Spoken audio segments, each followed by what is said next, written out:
Hello and welcome to Verum Fabula Fellowship Podcast. I'm Wes Mullins. And I'm Randy Hardman, and we will be your hosts today. It is our goal to bring you content that cultivates and enriches your daily interactions and encourages the refinement of character and intellect. The terrain we cover ranges from literature to philosophy to theology.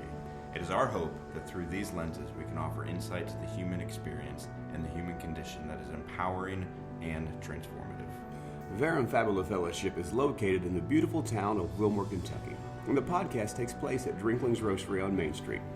This is also where the fellowship meets regularly and where members are encouraged to present new thoughts and ideas, engage with interesting and important topics in discussion seminars, and interact with and listen to keynote speakers invited in to challenge us intellectually and spiritually. It is a true intellectual collective.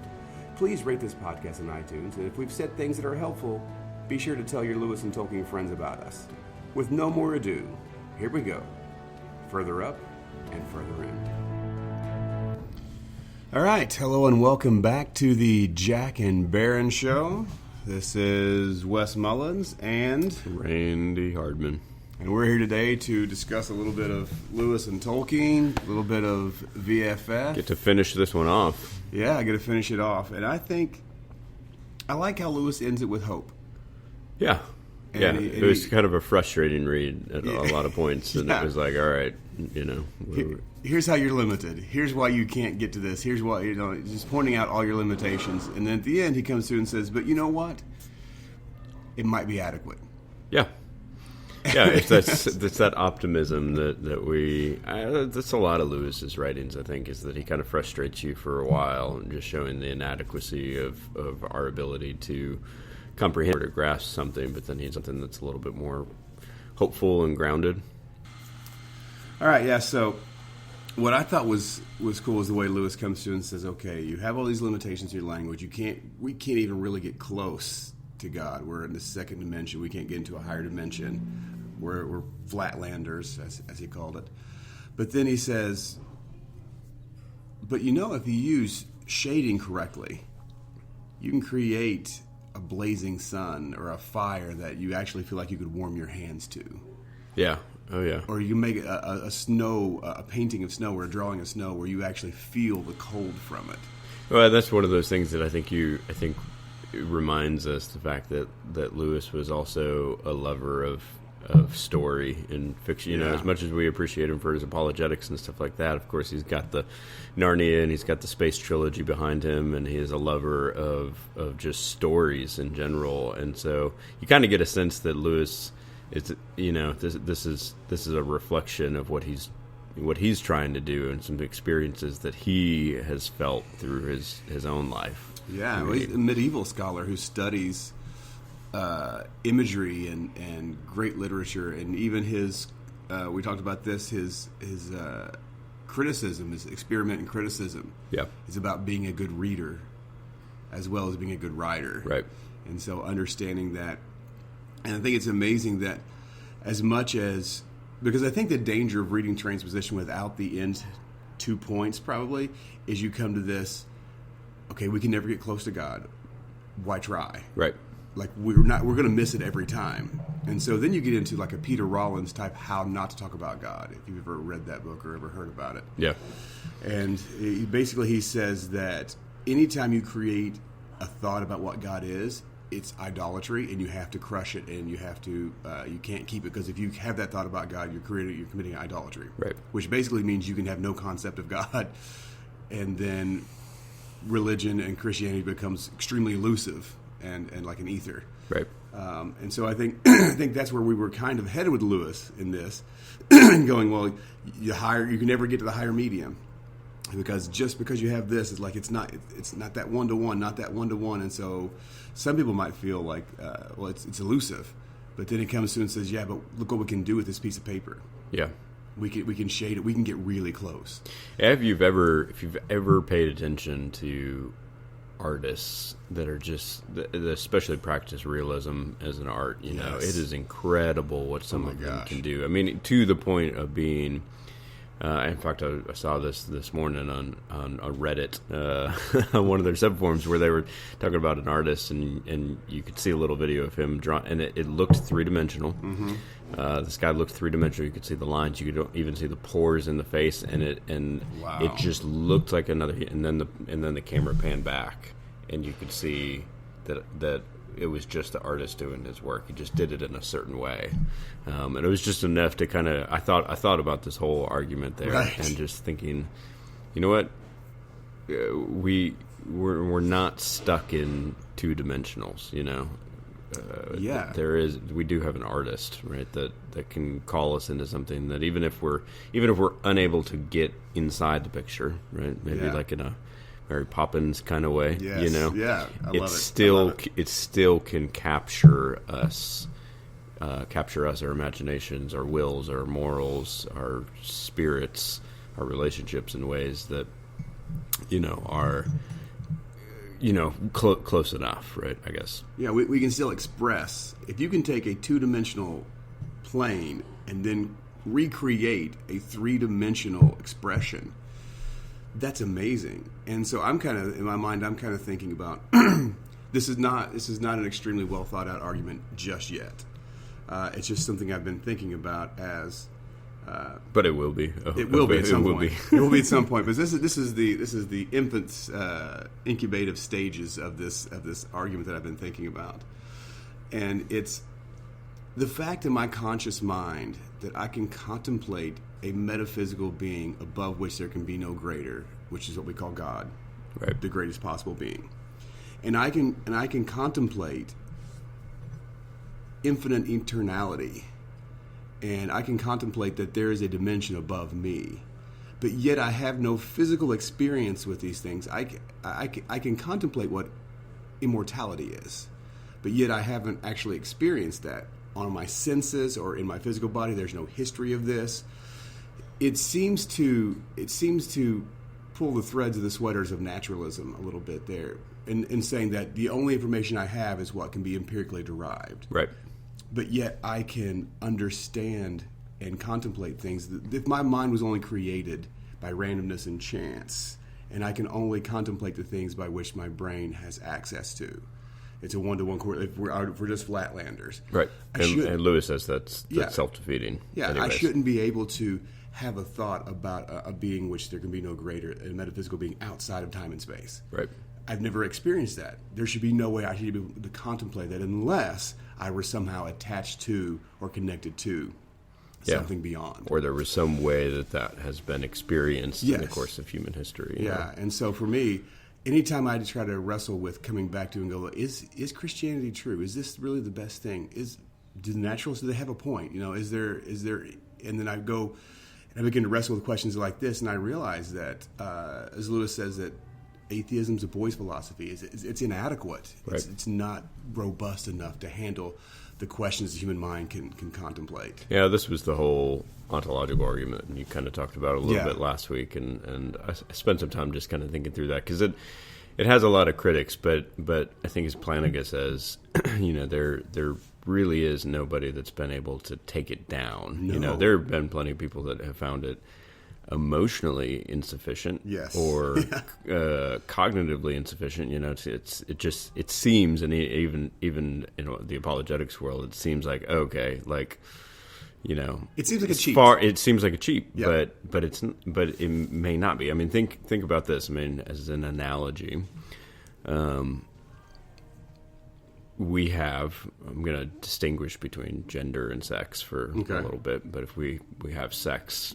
We have two sexes, right? Male and female. And trying to imagine a third sex is something that I can't do, right? Mm-hmm. There's no concept for. I could imagine that there could be a third sex, but trying to wrap my head around what that would be, what that would look like, what characteristics, how would I experience or encounter a third sex is it's just impossible to do. Now, if all of a sudden it existed, that there was a third sex, of course we would say, Of course. But then we're trying to imagine a fourth sex, and it's just, it's one of those things, like, again, until you have some sort of like encounter with something, you can't assent to it. And so therefore and again, it's one of those things too, I mean, even growing up, like, I don't think it needs to be that you have yourself had an encounter with God, but that human expression somewhere along the line has had an encounter with God, from the beginning, such that some of that can get told and communicated. I mean, if we think back and we say, I know I heard Sam Harris say that basically anybody living today has more common sense than people from Jesus' day or before. Right. And then I go back and read Genesis chapter 1, and you realize that Genesis chapter 1 is one of the most prolific and amazing pieces of literature ever written.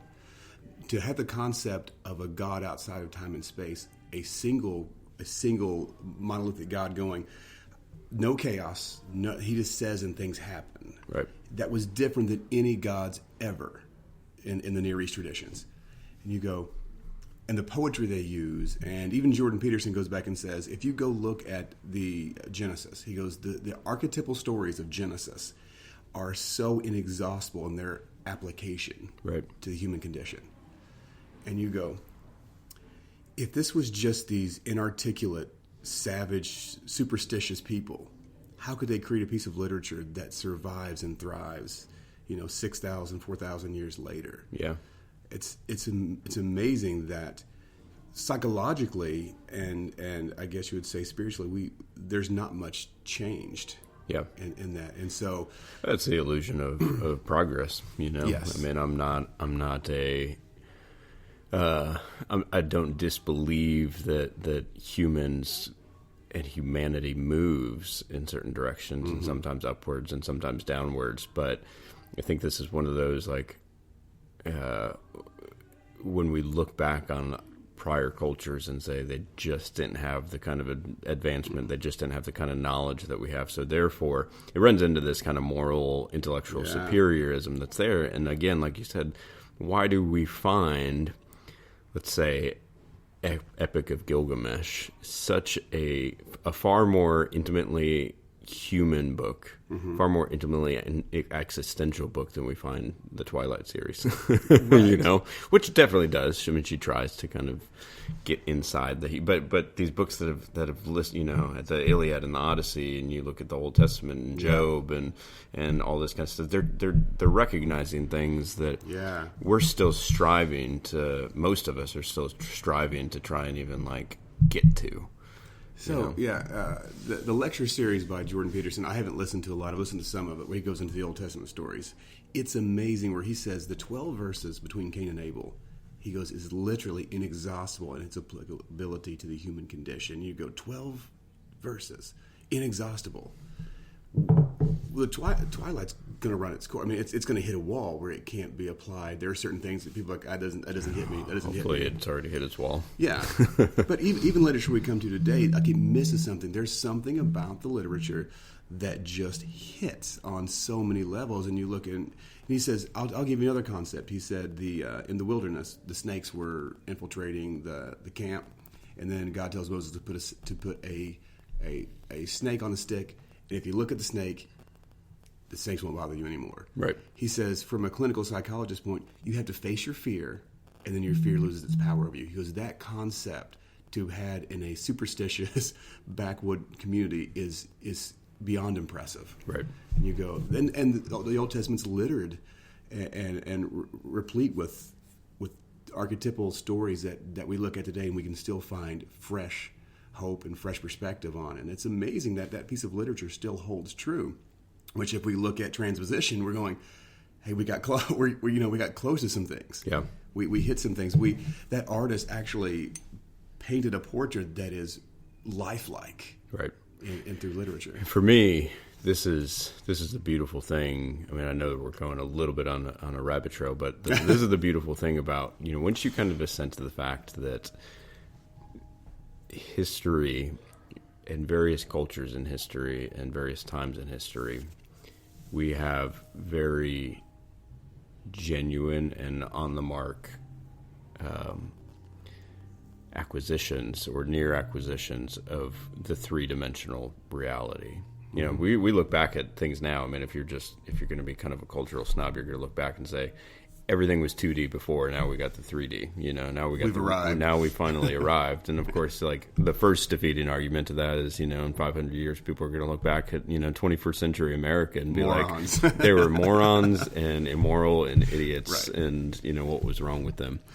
But I think that's just kind of always like a temptation of the time is to discount what the past has actually learned and arrived at, and just honestly, who are we to look back at some of those? I mean, to look back at Homer, for example, or some of the ancient Greek myths and so forth, and just look at them and say that they were naive. And we could say that they were wrong in certain aspects, yeah, or incorrect in certain aspects. Same thing that we should say about ourselves now.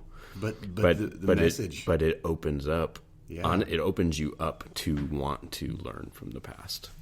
Well, Lewis says, and actually even some of, I was reading another modern day scholar, and he was like, Greek philosophy, and Lewis says Greek mythology was actually a schoolmaster, yeah, for Christ.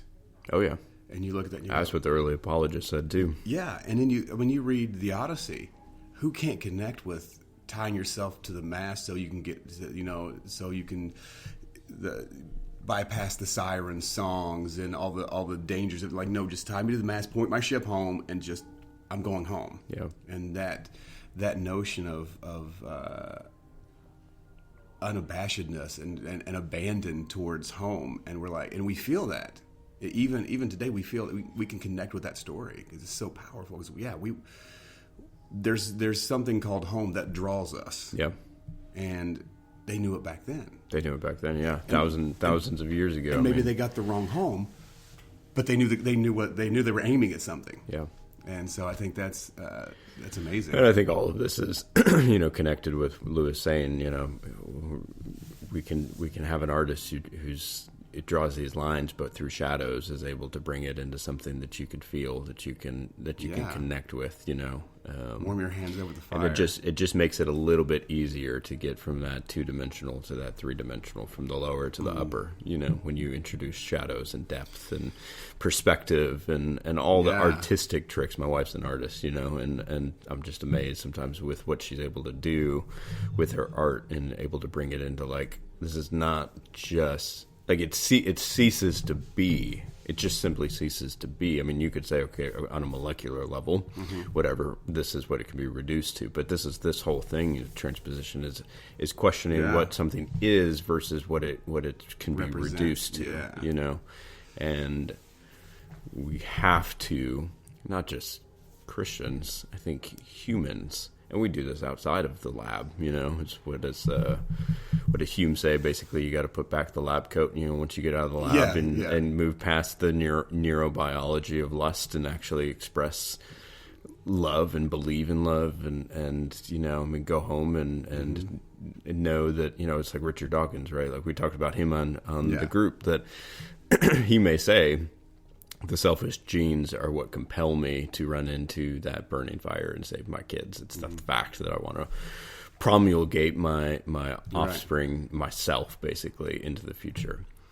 But that's not whatever compels somebody into the fire, And I don't think it's the bigger reason. So yes, maybe we can reduce something down to it, but is that the whole of it when it is reduced? No. And that's the argument between mechanism and agency. Yeah.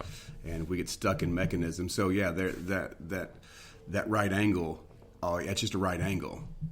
But then when you said you put human history, you put perspective to it, you put all those human experiences and our condition, you put it in there, and then we look back and an artist paints this picture and go, no, is that real? I don't know. That person looks like a photograph, not an artistic rendering of that. And so I think that when we look and say, well, that's just charcoal or that's just graphite on wood pulp, and you go, no, but look at that, it moves you in a different way. There has to be something else. That's why I tend towards substance dualism. We are two substances. That mind and the body, they're connected, but they're not equal. Right. And so I love where we've gone with this. And so Lewis, where are we going next? We're going next. So Lewis points out something, calls it the Flatlanders. And then I was like, oh, we've already determined to read Flatland. I was like, that's interesting. And so we're going to read this book by Edwin A. Abbott, who actually is a Christian, and I would say he's probably an apologist at that. He was He's an apologist. He's dead. Yeah, did I say is an apologist? Yeah. was an apologist. He died in the 1930s. But so I opened the book up, and I just read the to section, who the book is to, and then I said, huh. I bet Lewis has read this because I couldn't find much information about it. I'm just going to read this and then see what you think.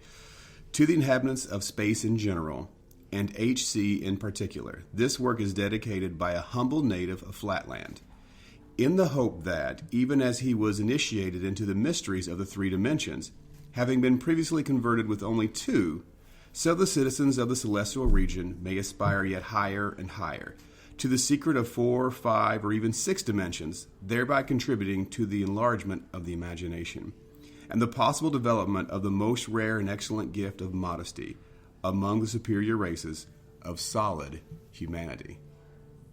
That's a lot of Lewis talk. I mean, all the way from space to solidity. I mean, that is the sci-fi trilogy. That is Great Divorce. That is Weight of Glory, you know, and the Transposition. Is he British? Yes. With a name like Abbott, I'm sure. Edwin Abbott. Edwin Abbott. Yeah. And so I read that and I said, oh my gosh, I wonder how much influence this guy actually had, because the solid humanity, the higher and higher, further up and further in. I mean, there's all these illusions that you can pull in here and go, this guy may have had some serious influence on Lewis. I think it also speaks to the fact that early 20th century and late 19th century literary movement really reinforced one another. I mean, the fact that you can have Chesterton and MacDonald and Lewis and Tolkien and Abbott and Sayers and so forth, you know, just that they continue to kind of reinforce. It really is. I mean, it speaks to what a current period in time and culture does on a broader scale, you know. We see it, I think, in some of our books that are produced now, that 100, 200 years from now, we'll look back and say, this reinforced this shaped this. You know, how did Harry Potter basically shape all this other kind of stuff, you know? And I think that's, so in the Discarded Image, Lewis actually brings that up, which I thought was fantastic. And so it may cause pause for me to jump in and say, now, Lewis may have read Abbott and may have influenced him, but you're right. Because the similar tone and voice throughout that period is very similar with the greats. Yeah, Doyle is included in that. I read Doyle and go, this sounds like Lewis right here. And then you read, it's like these back and forth. And so it could be that they're all in a similar vein of thinking. It's like the Kevin Bacon effect. Yeah. in early 20th century Britain. Yeah, it's like the many relationships to Edwin Abbott or one of those guys. So what in Discarded Image, what he says is the medieval scholars came to these conclusions, and the anthropologist comes and says, oh, the medieval person came to this conclusion. Oh, yeah, but the savages, as Lewis says, they also had those conclusions. They were superstitious conclusions. Therefore, the medieval got influenced by the savage. Right. Well, the medieval person never read the savages and didn't know anything about them, knew nothing about their period. He got his from the poets and from the other medieval writers of the day that were thinking these thoughts. Right. But we automatically make the correlation, say it's causation. We say, no, this caused this because it was previous. Anything previous influenced. Number one human fallacy. Yeah. And so I could have jumped the gun here and says Abbott was influenced Lewis, or the other option is they simply had similar veins of thinking because they had similar influences around them and similar educational systems and the writings that they were all around. Yeah. And the reason and logic there. And if so, well, because they were just starting to get into, they'd come out of the classical thinking. These guys were classical thinkers, pre-modern thinkers. Right. And so this would have influenced them greatly, the pre-modern. I'm excited about this one. It's a very interesting. Do you want to speak just a little bit about what the general story looks like? Yeah. So I'm just going to read the back of it because I haven't really got into it. And so I'm just going to read. The reason why we got in this is one of the members, Evan Drysdale, said, hey, you should read Flatlands, because we were talking about Transposition, Weight of Glory. And I said, I've never heard of Flatland, know nothing about it. And so it says, with wry humor and penetrating satire, Flatland takes us on a mind-expanding journey into a different world to give us a new vision of our own. A Square, the slightly befuddled narrator, is born into a place in which is limited to 2 dimensions, irrevocably flat, and the people by a hierarchy of geometrical forms. In a Gulliver's Travel-like tour, in his bizarre homeland, A Square spins a fascinating tale of the domestic drama and political turmoil, from sex among consenting triangles to the intentioned subjugation of flatland females.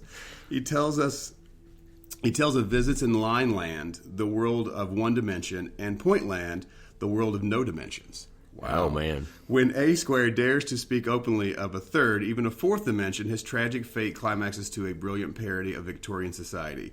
An underground favorite since its publication in England in 1884, Flatland is a prophetic science fiction classic as the works of H.G. Wells, introducing aspects of relativity and hyperspace years before Einstein's famous theory. Ooh. And does so with a wonderful, enduring enchantment. I mean, every book says that it's really good. On the back, but this does sound interesting. I'm gonna have to go back and brush up on my geometry.